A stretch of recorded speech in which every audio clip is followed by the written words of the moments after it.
ఇంత అన్యాయమా రేవంత్ నీ ప్రభుత్వం ఇంత అన్యాయమా?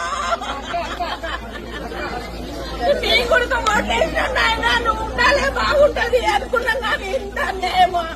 నాయన నా కొడుకు తప్పు కాదు, మీరు ఉండొచ్చు కానీ టైం ఇవ్వండి. ఓనర్స్ తప్ప, నా కొడుకు రూపాయి పెట్టింది నా కొడుకు తప్ప. నీది న్యాయమా చెప్పు? అవును, రెండుకున్న వాళ్ళకు టైం ఇయ్యా, సొంతం కట్టుకున్న వాళ్ళకు టైం ఇయ్యకు. రెండుకున్నాం కదా మేము, మాకేం తెలుసు ఇది దీంట్లో ఉంది అని మాకేం తెలుసు? అమాయకుడు నా కొడుకు రూపాయి కష్టపడ్డాడు. నా కోడలు ప్రెగ్నెంట్ ఉంది, ఒక్క 2 నెలలు టైం అడుగుతున్నాం. 5 ఏళ్ళకి ఇప్పుడు నీళ్లు పోసుకుందయ్యా నా కోడలు. నీ కొడుకు తెలుసు అన్న వంశం అంటే ఏంటి అనేది, పిల్లలు అంటే ఏంటని. మేము ఎంత కష్టపడ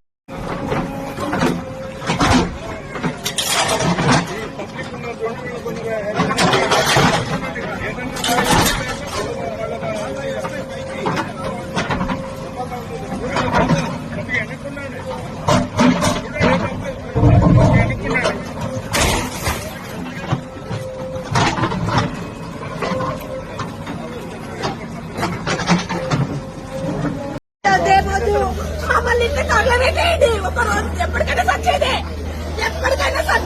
ఒకరోజు తగలబెట్టేయండి నన్ను. ఈ కొట్లాటలు, ఈ కొట్టలు ఇవన్నీ చేయకండి, ఒకరోజు తగలబెట్టేయండి. ప్రాణం మీద నాకు ఆశ లేదు, ఎప్పటికైనా సచ్చేదే. ఇంకేం చూస్తాము? నా సామాన్ పోయే వరకు నేను నా కొడుకు ప్రతి కష్టం. నా సామాన్లు పోయినాక కూల కొట్టుకొని ఏమైనా చేసుకోండి. సామాన్లు పోతాయి, మా సామాన్లు పోయినాక మీ ఇష్టం ఏమైనా చేసుకోండి.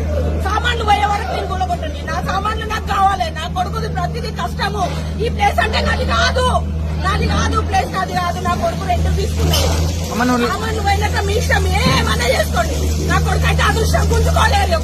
నా కొడుకు ఇంకా డబల్ కడతాడు. నేను రాసిస్తున్నా.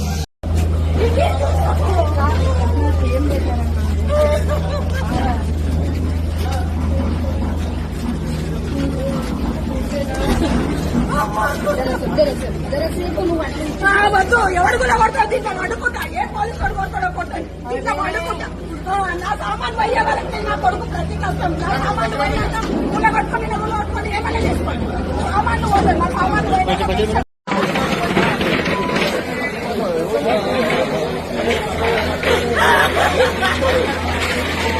నా కొడుకు గురువు లాగా దొరికింది.